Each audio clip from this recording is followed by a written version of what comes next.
E aí, pessoal, tudo bom? Vamos voltando aqui. Aí me mandam aí uma pergunta, por que para? Não. Existem duas explicações muito claras o porquê de intervalos, né? Primeiro que a nossa mente, a gente vai estudar isso, sei lá, né, em algum momento aí, do processo neurocognitivo, tempo de assimilação, de aprendizado, memória de curto prazo, médio prazo, de trabalho e tal. Primeiro que nós temos que dar esse descanso à mente, né? Então, esse tempo aí, no máximo 40 minutos, é o tempo que você consegue manter aí concentrado. Tratando-se de um vídeo, eu acho que isso aí vai reduzir um pouco mais, né? Então, quando nós estamos trabalhando com microlearning, nós vamos ver que 5, 6, 7 minutos, às vezes, é o suficiente para o que você precisa. Aqui, claro que mais, porque a gente está discutindo, refletindo, não é algo assim tão pontual de isso é assim. Né? Eu gosto, me dou esse direito de a gente poder enveredar em pensamentos e reflexões que agregue algum valor, que não seja somente esse valor técnico, determinístico aí que nós temos, tá bom?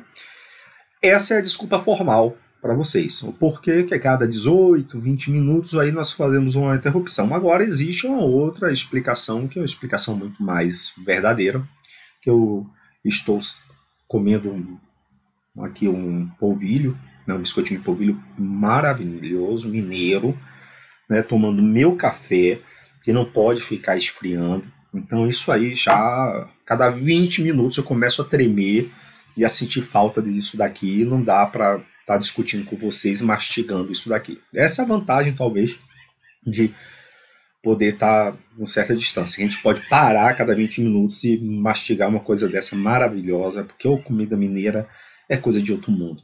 Nu! Como falam meus amigos de Minas. Beijo aí para todo mundo de Minas. Nu! Vocês são fantásticos. Minas, adoro Minas.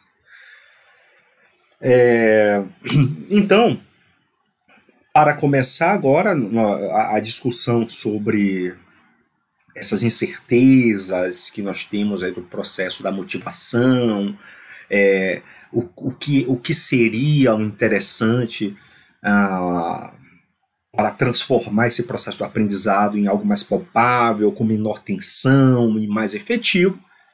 Vou trazer agora aqui para vocês também mais um pensamento que eu adotei.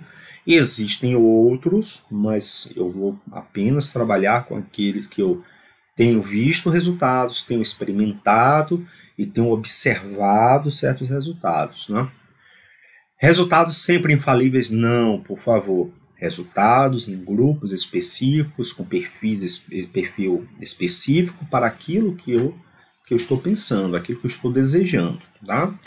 E aí, também, em outro momento, vamos falar de como delinear o melhor método para determinadas características coletivas ou de grupos, beleza? Então, o John Hatch, ele traz uma colocação no livro dele chamado Aprendizagem Visível, está disponível aí nas livrarias, recomendo a leitura, né, dele. É um livro que ele traz várias informações, muitas informações, mas eu vou trabalhar simplesmente com o ponto central do pensamento do John. Claro que como autor, né, os autores precisam gerar mais conhecimentos, mais volumes de coisas, e parte daquilo ali que o John apresenta para escolas do ensino fundamental, o ensino médio, e não se aplicam necessariamente à nossa realidade, tá bom? Mas as bases dele são bem bacanas e a gente pode transpor sem perigo nenhum. Tá? Então ele vai dizer o seguinte, que uma das tarefas mais difíceis é a de convencer os professores a mudar seus métodos de ensino, pois muitos adotam o método e não o alteram ao longo da sua carreira. Em função dessa longa história de uso, eles frequentemente têm um corpo de evidências anedóticas sugerindo por que tem funcionado para eles. Tá? Esse porquê juntinho aqui, tá? Pelo menos ainda era. Então, por que correr o risco e mudar o que parece estar dando certo? Os professores não se importam em mudar os outros, mas não ficam muito felizes em ser mudados. Então vamos começar esse bloco justamente com esse. Sempre ou a regra é para aqueles que não estão buscando a mente mais fluida, mais versátil, mais em paz com os fatos da vida, é que toda tentativa de chegar ao quem mexeu no meu queijo, quem mexeu no seu espaço, nós termos uma certa resistência. Nós queremos que o outro mude, mas dificilmente nós ficamos satisfeitos quando querem nossas mudanças. Por isso, quando falamos de métodos ativos de aprendizagem, os melhores resultados são aqueles que têm já um processo de ativação interna, latente e que gostaria de aflorar, como eu discuto lá nos módulos de filosofia dos pensamentos socráticos. Tá? Sócrates é o primeiro a trazer essa informação do processo da ativação. Não? Que nós tínhamos ainda ali um conceito dialético, como se fosse um parto desse conhecimento. Então é nesse processo de ruptura desse modo convencional, desse modo que eu já o faço, que é essa zona de conforto, quando submetido ao desafio, é que eu consigo ver ali os melhores resultados, talvez, porque eu melhoro também as minhas habilidades. Olha que bonito, né? Olha que profundo nós conseguimos conectar essas ideias centrais. Transferir isso para os estudantes, que é o mais difícil, talvez. Transferir essa vontade de aprendizado de maneira orientada e supervisionada, talvez seja aí nosso grande desafio, tá bom? Mas nas metodologias ativas é um vale tudo, né? Como na época, antes de mim, tinha uma novela, né? Vale Tudo, onde dizia assim, olha, quem vai matar o Odete Roitman, quer dizer, deve a sala de aula ser uma área de experimentação, de que vale tudo, vamos lá, hoje eu vou inventar aqui uma técnica, né? Vou inventar alguma coisa, né? Não. Nós vamos ver que essa metodologia ativa é muito diferente do experimentalismo e que a aprendizagem visível vem trazer aí uma base, tá, para nos orientar, ou pelo menos para criar essa visão crítica de que a gente não pode fazer tudo de qualquer forma. Tá? Por quê? Agora, o RET vai dizer o seguinte, olha, não dá para experimentar tudo, mas nós temos que decidir se nós vamos avançar juntos com professores que ele vai chamar de alto impacto, né? Ou aquele que eu disse anteriormente, né? Em algum vídeo aí anterior, de um profissional ou um professor eficaz, vai sendo de alto impacto, ou como, né, eu vou me manter aí, né, na saudosa Ilhéus, que por tantos anos eu morei, né, como nossa Gabriela, né, que eu nasci assim, eu cresci assim, e eu vou ser sempre assim, tá? O que importa é que, pouco importando o que é que você opte fazer, você não tenha culpa alguma, tá? Não se tenha culpa. O que eu mais vejo hoje profissionais dizendo, olha, não, você está defasado, você está ultrapassado, né, falando para algum colega, né? Algum colega que certamente já tem uma certa idade, já tem um tempo de serviço, e que por motivos, muitas vezes de ordem pessoal, ou de desânimo, acabou optando em falar assim, não, deixa eu dar minha aula em paz, não me inventa muita coisa, né? E essas pessoas têm razão. O que mais se inventa coisa para fazer, né? Cada hora você recebe uma enxurrada de promoções, de produtos, de serviços, de tecnologias, virando um verdadeiro mar de consumo, né? Então, de consumo em tudo vira o consumo, uma roda absurda de se consumir qualquer coisa a qualquer momento. Então, esse estado que eu chamo então estado de Gabriela, né, de que fala, olha, me deixa assim, né? Quando você está falando de um grande professor, de um grande educador, por que não? Né? Por que não? Pode sim, pode sim. Você já dá a sua aula, você já tem os seus resultados satisfatórios, por que não? Porque sim. Né? Então, por favor, nunca vamos polarizar isso. O que nós estamos tratando você deseja, você tem a motivação de se transformar em um profissional que tenha melhores impactos no processo do ensino e aprendizado. Se a resposta for sim, se a minha fala ou de algum colega ou algo que você tenha visto tenha lhe dado a motivação externa necessária para isso, ótimo. Tenha isso dentro de você e siga. mas não precisa, ou infelizmente, se a motivação for meramente externa, né, sob pressão, nós vimos que é melhor deixar a nossa linda Gabriela em nossos corações, que sempre vai ficar belíssima, né, do que você transformar o outro indivíduo em um ser humano infeliz, né? Claro, essa Gabriela, maravilhosa, dando os resultados de uma bela novela, de um belo aprendizado também. Então vamos lá para o John e falar um pouco sobre essa aprendizagem visível que ele nos traz, né? Esse livro publicado pelo John teve mais de... Né, ele relata que baseou em mais de 800 meta-análises e mais de 50 mil artigos de pesquisa, né? Não tive acesso aos dados primários aí dos trabalhos do John, tá? É o que ele vem referenciando, com uma análise de tamanho de efeito de cerca de 240 milhões de estudantes. Pelo menos é assim que ele traz aí em sua obra, né? Então, o que é essa aprendizagem visível, né? Não vamos misturar aqui agora a aprendizagem visível com a aprendizagem significativa. A aprendizagem significativa nós trabalhamos lá atrás. Aqui é a aprendizagem visível. A primeira coisa, tornar a aprendizagem do aluno visível ao professor, assegurando a identificação clara dos atributos de sucesso, né? Então vejam que esse mecanismo que nós estamos falando aqui de visibilidade bate muito com o just-in-time teaching, né? Com a aprendizagem sob medida. Quer dizer, nós estamos vendo, transformando aquilo ali, aquele aprendizado está sendo assegurado pelos professores com um mecanismo ali de ele fazer o feedback ou as correções necessárias para poder fazer o delineamento da conduta do processo de ensino. E o segundo ponto, que ainda é mais importante, é transformar esse ensino visível para o estudante, de modo que ele aprenda a regular e se tornar seus próprios educadores, seus próprios professores, né, com mecanismo aí de autorregulação. E por isso que lá atrás eu falava que a motivação é uma base, ele é um pilar dos mecanismos também de autodirecionamento, de autorregulação e assim sucessivamente, né? O indivíduo tem que querer realmente melhorar e progredir de acordo com o seu desejo íntimo de melhora, tá? E aí o John Hatch vai fazer essa proposta aí com algo mais aplicado, né? Para isso, o John ele vai considerar os seus estudos, uma distribuição aqui normal, e vai traçar um ponto chamado um ponto crítico, que seria essa média, né, de aprendizado no decorrer, né, das séries escolares aí no decorrer de um ano, né? E ele vai comparando isso.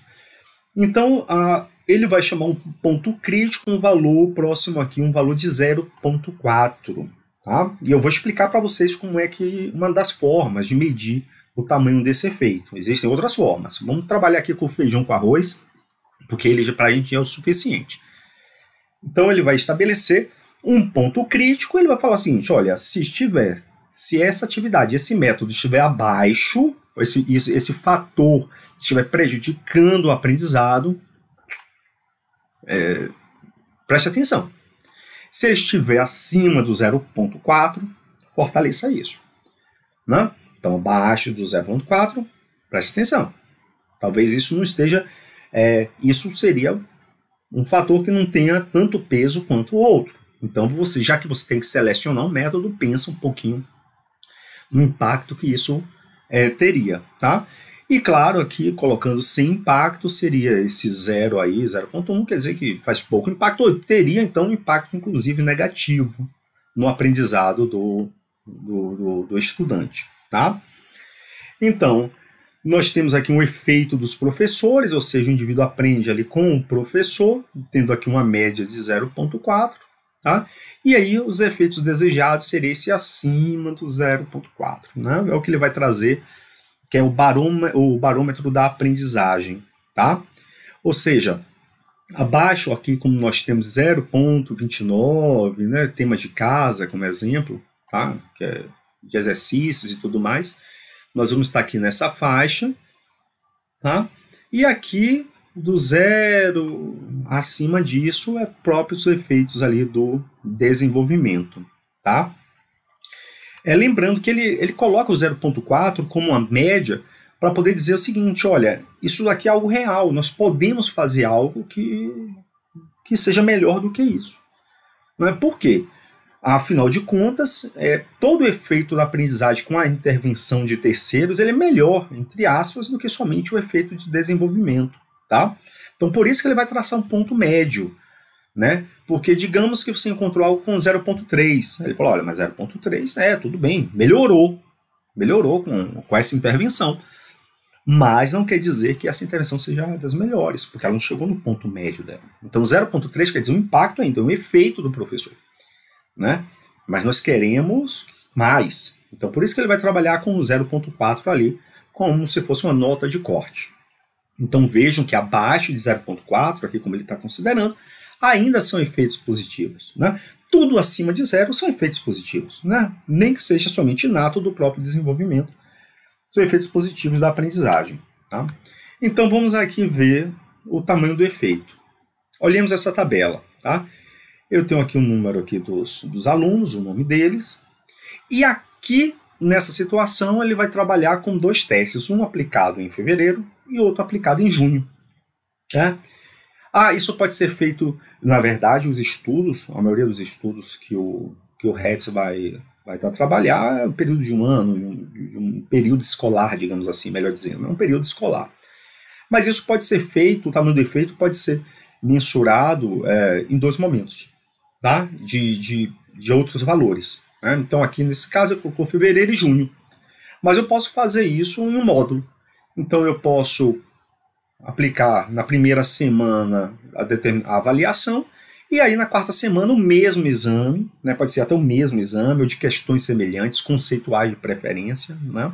Eu não utilizaria as mesmas perguntas, mas perguntas que tenham sido pareadas em grau de dificuldade, relevância e de interpretação, e aplicaria isso depois de uma semana, digamos. Para você ver o impacto, o tamanho desse efeito. Mas pode fazer isso no início de uma aula e depois de uma aula? Também pode fazer. Se você tiver ali a tecnologia e a forma de obter isso rápido, isso seria muito interessante. Lembrando que isso não descarta nossa possibilidade de fazer a instrução por pares também. Né? Ou seja, vejam que nós não somos escravos de uma técnica, nós utilizamos elas com base ali na forma de tentar encontrar o melhor resultado. Então, se antes a gente não discutia ali a gente estava falando de técnicas, pensamentos, aqui não, aqui eu estou falando de medidas. Né? Então, a média do teste em fevereiro foi 48, a de junho foi 59, com um desvio padrão, uma média de dispersão, tá? Do desvio padrão, a média da dispersão de 18, tá? Porque teve aqui uma dispersão 15 e aqui 21, e aí nós tivemos aqui a média da dispersão 18. Né? Qual é a fórmula que nós estamos utilizando aqui? É nada mais do que a média do pós-teste menos a média do pré-teste sobre justamente esse desvio padrão aqui, que seria 18. E deu aqui 0,6. Então o que é que nós podemos inferir? Que não sei qual foi a técnica ou a modalidade, ou não sei como foi as aulas que decorreram, o que foi utilizado nesse período, mas os estudantes tiveram um tamanho de efeito, um acréscimo do efeito de 0,4, ou seja, muito positivo em relação ao que se esperava no decorrer de um período de média de 0,4 somente. Podemos fazer isso, inclusive, na avaliação individual, que se transforma em algo muito complexo para turmas grandes. Né? Fica muito mais difícil.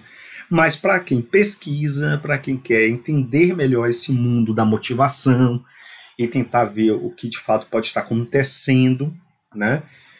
Em alguns aspectos psicológicos, determinar o tamanho de efeitos individuais, até para validar métodos, ele passa a ser extremamente importante. Tá?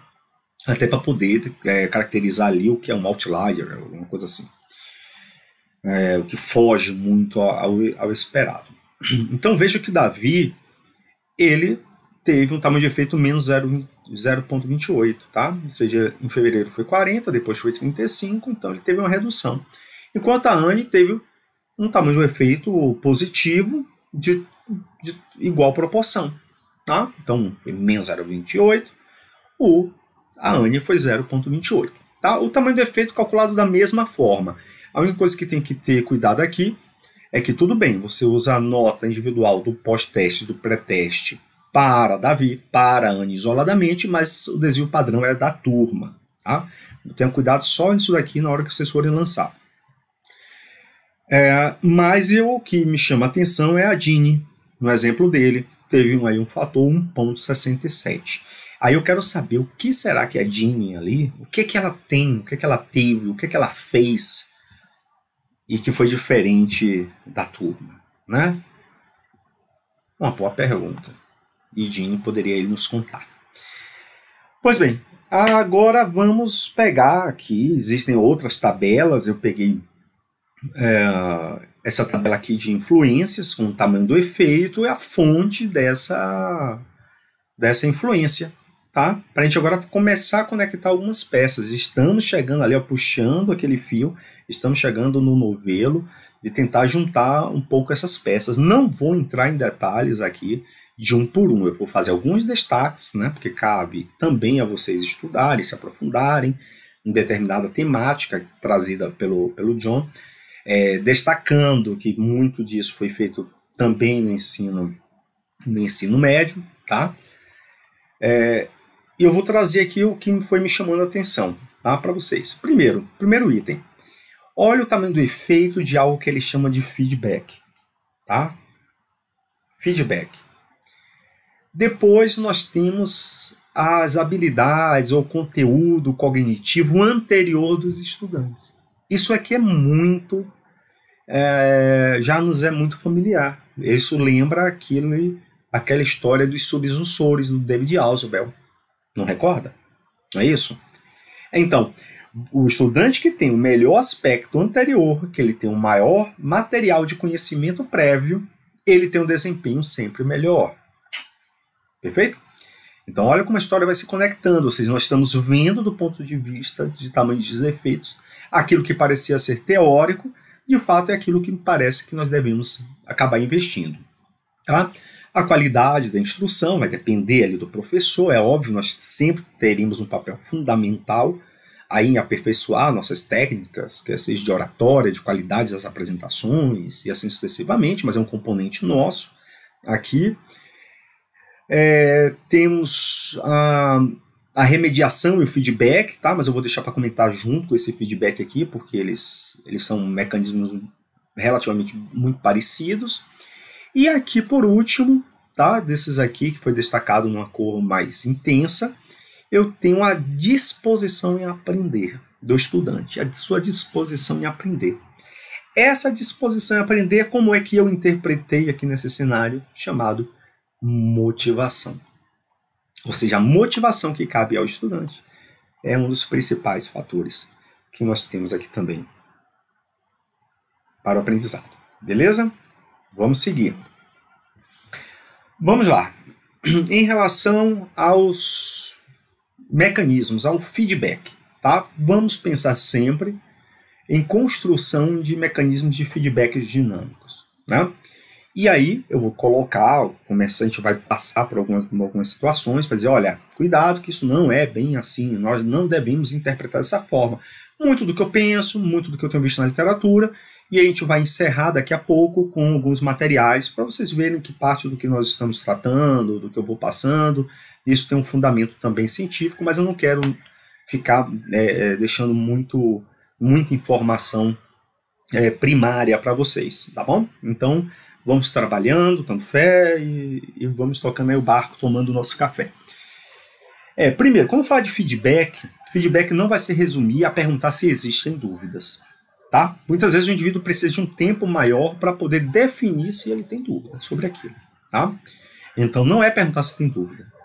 E outra coisa, você também perguntar se alguma coisa, se o indivíduo entendeu ou algo assim, o estudante tem um tempo muito pequeno para poder pensar. Você sabe a resposta, mas ele tem que pensar e o tempo geralmente é muito curto. Tá bom? Então, muitas vezes nós utilizamos esse mecanismo de perguntas como se fosse um feedback para fazer a ligação e a conexão das temáticas dos nossos encontros. tá? E isso aí não é necessariamente o feedback, tá bom? É justamente isso que o Kasdan vai falar, né? Que nós temos em média 1 segundo ou menos para pensar e considerar as ideias para poder responder. Mas nós sabemos aí essas respostas anteriormente, tá bom? Dá só uma pausazinha aqui e já retornamos, apenas para não ficar um arquivo muito grande, porque já deve ter dado tempo aí de vocês. Mas retomamos a partir daqui.